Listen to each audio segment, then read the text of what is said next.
Well, we're excited this morning, and we're really going to hit the ground running because we've got a special guest on the phone that I'll introduce in just one second. But we also have a special guest in the studio, Miss Nichole Klatte, our president of the Friends of the Delaware County District Library. Good morning. Good morning, Nicole. You've got your two Nicoles, Molly, Mark at the board, of course. Good morning, Molly and Mark. Good morning, Nicoles. I can just say hi to everybody at once. We get called the Nicoles a lot. We really do. And we find each other in each other's orbit quite a bit. Yes.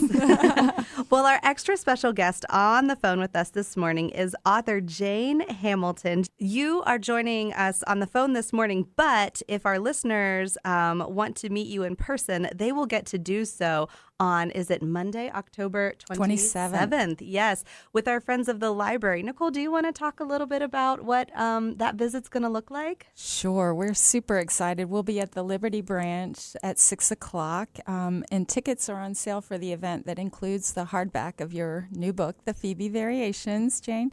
And it's $35 to come to the event.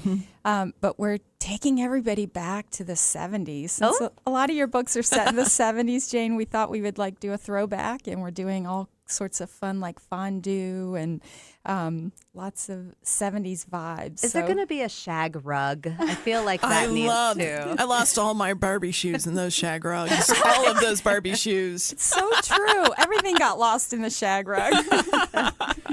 Jane, tell us a little bit about the Phoebe Variations and why the 70s is a part of that story. A girl in the 70s, she's a senior in high school. She has a shattering encounter with her birth family, which compels her to run away from her mother, her single mother, in a place kind of like Oak Park, Illinois, where I grew up in the 70s. And hides out in the basement of a family that has 14 children. Oh, wow. Why the 70s? I came of age in the 70s. Mm-hmm. I'm still interested in that period, and even more so in a way now when you're writing a novel, because as you might remember, there was a time before cell phones, and this plot actually it would have to be a different plot if I had set the story now, because, all the teenagers would know where they each were, and they would be communicating nonstop. So, but also I have long been interested in the mothers of that time period, because so many of them had so many children, and yet feminism was on the rise, and probably some of them had read the feminist mystique. Some of them might have taken matters into their own hands and gotten hold of the birth control pill, which I think was available starting in 1960. So I think there probably were a lot of tensions for those mothers, and interestingly, those tensions are still present in a sort of a more vocal cultural way. It feels to me like, there's the trad wife movement, and it's still, of course, very difficult to balance motherhood with running a household and having children, even though the husbands are generally, in at least a certain strata of society, more present in their children's lives. So, and helpful and participatory and all of that. But I still think it's a high wire act, and for those mothers of the 70s, all of that was maybe coming into focus.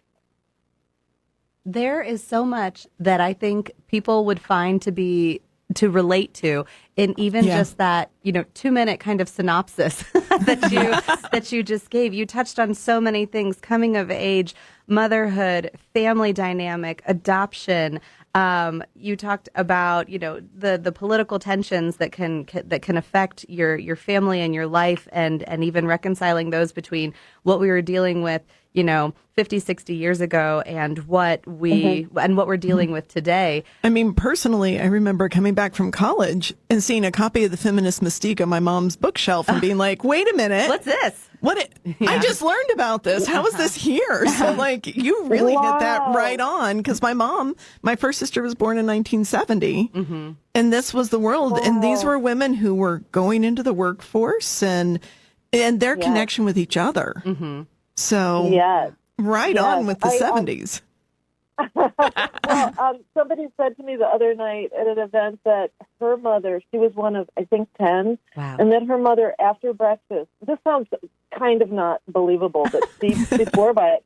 Her mother would go down to the basement, climb into a steamer trunk, and she had a flashlight and her book, and closed the lid, and that's where she read. Well, You got to do what you got to do. I You know, got I to do was what you got to do. That's one way to get away. We avid readers understand that. I think my favorite like modern day interpretation of that is, I've picked the kids up, I've come home from school, they've exited the car and gone into the house, and I just stay in the car. There's no reason, but 20 minutes later, I'm still in the car all by myself, and then my husband comes home and taps on the window like, "What are you doing?" And I'm just like enjoying the silence. I remember not being allowed to come back in the house. She could see me. I was safe in the backyard, but I wasn't needed in that house she had just gotten cleaned. Yes, do not come back in. Yeah. But that's with 2 kids, Nicole. Imagine 13, I 14 know. kids. I cannot. No. No wonder this mother's always yelling in the book. Yes. You have some really beautiful characters in this story. Who were there any that you felt particularly connected to? You mean besides Phoebe, the ancillary characters? Yeah, sure. I feel very close to Chummy, who's one of the sons in the land of boys in this house that Phoebe runs away to. And he's a banjo prodigy. I just really enjoyed writing him.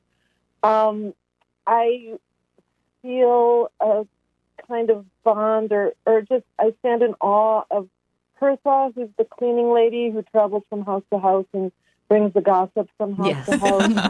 And all the boys in the land of boys are very dear to my heart. And also, the house, there's a house that's central to the book, which houses those 14 children, called the asylum. And or that's what the girls call it, because it's so chaotic. 14 kids. It's just a mess. There's a petrified dog stool behind the couch in the living room, and so forth. But that house was just a pleasure to spend time in for me. So and also I feel a bond just with the musicality of Phoebe and the brothers. So I don't know. Somebody asked me recently if I had a ritual for publication date, and I was like, oh, not really. I mean, what? Light a candle? That made me just sort of suddenly feel very tender towards them all as they were going out into the world. Yeah, it is. I mean, we've talked with a lot of authors on this program, and they all kind of describe it as, a birthing process. And there's the growth, and there's the anticipation, and there's the prep, and then kind of like once it's into the world, it's like, okay, now we feel like it's over, but now it's like it's most vulnerable. Now we keep it alive, and we introduce it to the world, and we hope the world loves it and holds it and kisses it and all the wonderful things that come along with that. Yeah, it's an interesting process, and also people ask me questions that I can't answer. Right. And why not? Really, and I feel like the reader knows as much or maybe more as I do because, for one thing, they have read it more recently. Yes, true. But also, I think sometimes readers want things to be tied up in a bow, which I understand, but I think with this book, not every question is answered definitively, and people are like, why did Bean Dahlgren give up Phoebe? Why? You don't answer that. This woman asked me the other night, and it's like, well, the girls, they do sort of have their theories, but it's true that Bea Dahlgren doesn't get her say. And then the other night, someone asked me, she said, well, she didn't ask me. It was kind of an assault. Phoebe would not have skipped her calculus exam. I would have gotten help. Think of the math class. I know. I think we as readers in our book clubs reading this book, like we overanalyze everything, right? Like I have 20 tabs throughout this whole book and like questions of things I want answered, so we probably overanalyze your book way more than you do. Well, it's interesting because I learn things about the book from readers, and that's one of the fun things of having it out in the world. And like in real life, sometimes there just isn't an answer. Yes, that's exactly what I was going to say. Life isn't a nice, neat little bow, so we shouldn't expect our books to be either if we want them to be true to life. And I think really good authors leave questions in your mind so you can imagine and think, what could that ending be? Or, I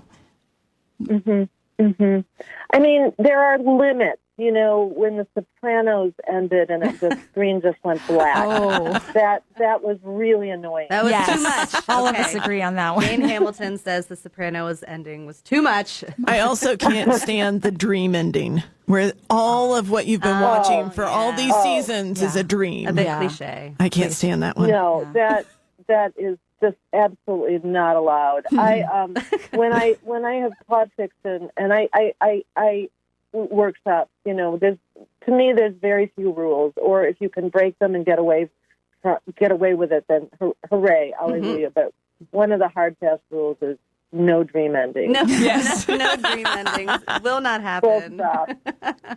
That's wonderful. Any other questions? No, I'm just super excited to have you, Jane. We all are, and we can't wait to talk to you in person and hear what you have to say and ask you many more questions that you probably don't have answers to.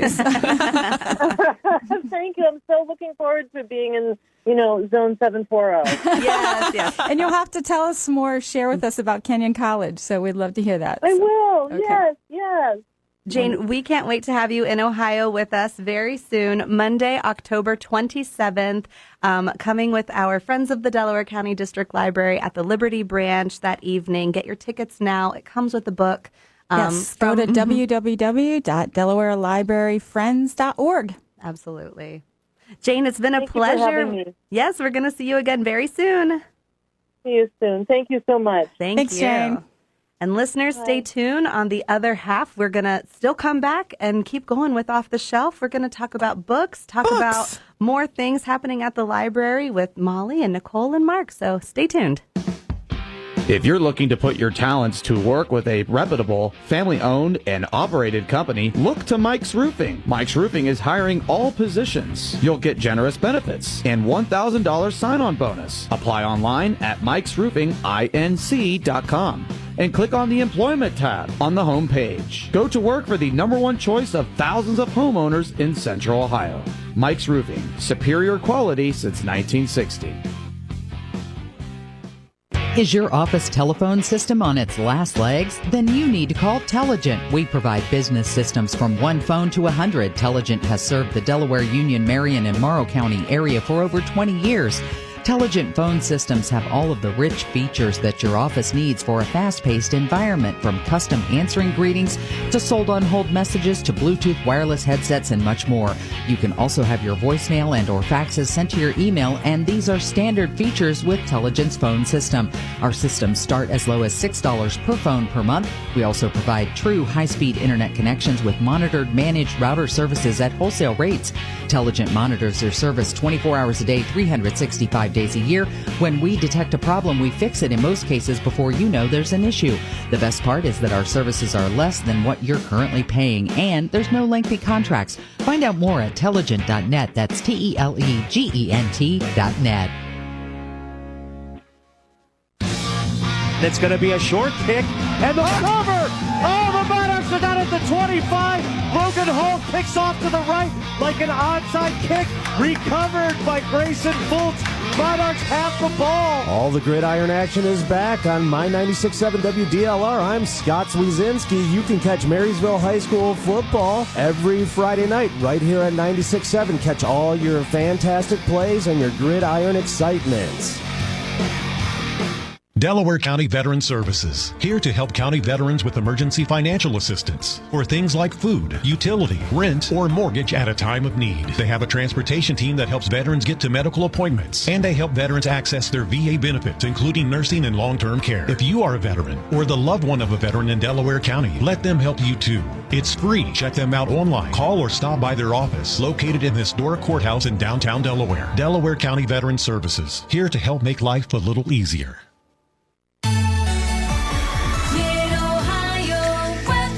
From the My 96.7 Forecast Center, we'll wrap up the week with plenty of sunshine and a high of 69. Overnight, it'll be clear, although 45. We'll kick off the weekend Saturday with a mix of sun and clouds and a high of 69. I'm Rod Tanner on the new My 96.7, 70s, 80s, and more. 46 degrees along Straight Road through Liberty Township. Back to Off the Shelf on My 96.7. Welcome back. We are glad that you stayed on with us for the second half of the show. Wow, what a great interview that was with author Jane Hamilton. I can't wait to see her in person now. Yes, Mom, yes. we will be working on our tickets, so check your October 27th date right now. Yeah, exactly. Get your Monday night open. That's Everybody needs to come. It's going to be a great Yes. Yeah, great and Nichole Klatte, our guest in the studio today, president of the Friends of the Delaware County District Library. But you put on like such a great event whenever you do author events. It's not just the author coming and people sitting and everybody's studiously listening. You know, like tell us about your style, because you have developed a style with your events. Well, many of us readers go to a lot of author visits if we enjoy that and getting our books signed. And I've been to a lot. So, and it's not that going to a regular author visit and just listening to the author and getting your book signed is not great. It is great. It is great. It's always great. But, and the friends here just decided we wanted ours to be a little bit different because there's a lot of author visits around you can go to. We like to involve all your sensories. There'll be music played. There'll be food available. There'll be just things for you to look at and engage you in and hopefully develop conversation between people that come together that you don't even know. So hopefully you can make new friends and talk about the book and, you know, just have a great time. You said it's a 70s, you're going to kind of lean into the 70s theme since, you know, the Phoebe, the main character is, you know, coming of age in the 70s. Is there going to be some sort of like a Jell-O pudding? Yes, please. Ooh, wow. Is there going to be like Maybe a Jell-O some meat mold in the with Jell-O? meat in it, and maybe like marshmallows too? Could that happen? Definitely going to be a little Jell-O involved, but no meat in it. No meat. But I will tell you, there will be some meat involved because that's when Hamburger Helper was developed. Oh, yes. So we're going to have a little Hamburger Helper my gosh. there. We're going to do a little cheese fondue. We got a little chocolate fondue. I mean, you know, we're going to have fun. Amazing. I love those that Jell-Os are considered salads. Yes, in the it is. Midwest, we call Jell-O salad. Yes. And if you put a little lettuce underneath it, it just classes It's a real it up a bit. thing. Which is hilarious. Like, do you think Jell-O and lettuce go together? Really? No. Absolutely. Why not? I don't want to eat Jell-O and lettuce, but they put a lot of weird things with Jell-O in the 70s. Okay, my mom used to make this Jell-O with strawberries in it, and it had sour cream between the layers, and it was the best darn thing you've ever had. I still dream in that. I like the pretzel base with yeah. the Jell-O with the strawberries. That one, like, still today. Throw some sour cream in. Just trust me on this one. I'm telling you, my family has a dessert that we love at Christmas every year. It's a blueberry congealed salad, and it has that sour cream on the top with the nuts and the It like sweetens it. Okay. Yep. It's amazing. I'm in. Oh, good. So come for the Jell-O. I know, right? Well, let's talk books. We talked, you know, obviously a lot about the Phoebe Variations in the first half. But Molly, do you have anything else that you read? I do. I have a book. It's not a scary one this week. I have a book for fans of, if you like Jenny Lawson's, like Furiously Happy and all that. I just read, sure, I'll join your cult. It's Maria Bamford's biography, and it's lovely. It is. The way it's described, and I love this from the New York Times, is from weird to scary to ingenious. Cool. And it is really Maria Bamford's story going through her mental illness, but also just going through her life. She's a stand-up comedian. She's had several shows. She's, you know, a pretty well-known comedian at this point. And she handles her struggles with humor. She talks about the drugs she's been on. She's talked about her cults are things like Dale Carnegie's How to Win Friends and Influence Neighbors. It's Overeaters Anonymous. She was a Suzuki violin player as a child and played for years and years and years. These are good cults. These are good cults. I mean, and she got something from all of them. And she also has prevented from getting into worse things through some of these. It is, like I said, this is, if you're sensitive to mental health, she does take a humorous take on her own. She's very raw and honest about it too. I feel like I learned a lot more about it through this experience. But she was delightful to hear. Her recoveries are like, you're so excited for her. Yeah. Because that is life. Right. And, whether you're dealing with mental health or different things, we have to watch those. It'll get better. It'll, just be there for the person. And I think she had some lessons in there on how to support people in those moments in their lives. I just got to say, listen to it. She reads her own. You hear her laughing at herself. She makes recipes, but it's not always actual food. She's a hoot. She puts sound effects in. Sure, I'll join your cult. The audio is phenomenal. Maria Bamford. If you liked Furiously Happy, if you like any, humorous takes on people's own lives, grab this one. People are going to be talking about it. That's a great comparison because Jenny Lawson's Furiously Happy and all of those other ones, those are really wonderful. She manages her mental health in a very similar way. Yeah. And I think it's really nice that it's, bringing it up. This is what it is. Yeah. So here's how I'm handling it. Yeah, exactly. It's actually a beautiful way because not all mental health is always bad. Exactly. And it's not all a linear path either. No. Nope. Nicole, I love looking at your books because you have so many colored tabs in them. If you're not watching on Facebook Live, let me just tell you, I see 1, 2, 3, 4, 5, at least 5 different colored tabs and about 25 of them in this book in front of you. Well, to be honest, the book I picked was actually a book that 2 of my book clubs picked. So I really was kind of like, picking things to kind of talk about for book clubs. So there's more there. But I did go somewhere recently and somebody color coded their tabs with the color of the book, and I thought, well, that's another level. I know. I have to keep going. I think you can do this. Yeah, I can. I'm working on that. So. Oh, good. Mark's showing it off for our Facebook viewers. Yes. Yeah, all my tabs. There exactly. Yes. So, what is your book? So I know you guys have been covering spooky books, recently. This one I wasn't. didn't have a spooky book, but and since both of my book clubs picked it, I thought I should cover it. It's My Friends by Fredrik Backman, and if you guys are fans of Fredrik Backman, I am. The Beartown series, A Man Called Ove. I mean, he's just written so many great things. So I was excited to read this. We were anticipating this new book from him. So I just wanted to read the first paragraph of the book, and that'll sort of sum this thing up. So Louisa, who's the main character of this current day character, is a teenager, the best kind of human. The evidence for this is very simple. Little children think teenagers are the best humans, and teenagers think teenagers are the best humans. The only people who don't think teenagers are the best humans are adults. Yes. And that's funny. And that's the sum of this book. It's really like Louisa's current day, and she meets these friends that are adults now, and they're thinking back on their days when they were in high school, when they were 17, the best days of your life. Now, when you're in those days, you don't think they are, but when you're our age, we think back, those were the best days of our lives. So she's hearing their story of the one summer that they thought was like the best summer of their life. But it goes into really deep things like, there's family issues and addictions and just really hard times growing up, and but the one thing in there's a competition in that summer, and one of the kids is an artist, an amazing artist, and they talk him into joining the competition to paint this painting to win.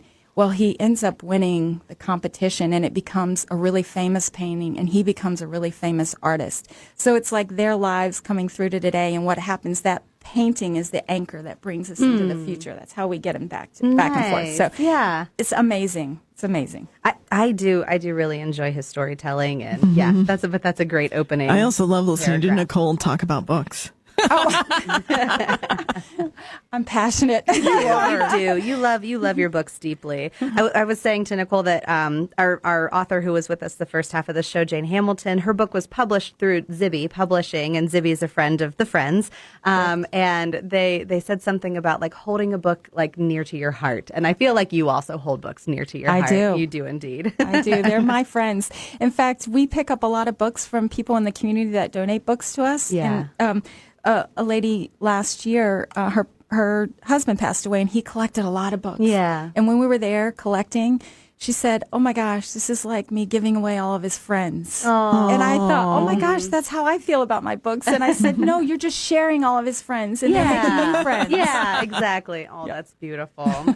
Well, you know what? I'm going to save my book for next week because we are out of time. No, this is fine. This is wonderful. But definitely get your tickets. Come and see Jane Hamilton on Monday, October 27th. The weekend right before that, Friday and Saturday, October 24th and 25th, the Delaware Friends are having a book and media sale at the Delaware branch. And you can. Since you mentioned that, we're also having our room open at Liberty that night. The night that Jane will be there. Yeah. So if you come for the author visit, you can also sneak in and grab some books. And get a $1 hardback book. Yeah. Exactly. So or $2. Exactly. Well, thank you, Nicole, for being our guest this morning. Thanks for having me. Jane, if you catch this side of the podcast, thanks for joining us on the first half. Molly, as always, a pleasure. Always a pleasure with you as well, Nicole. Mark, thanks for guiding the board and showing off Nicole's tabs. Yeah, they're impressive. I can help you with that addiction. Until next week, we will see you in the stacks. Thanks for listening to Off the Shelf. Join us again next Friday morning at 9 o'clock right here on My 96.7.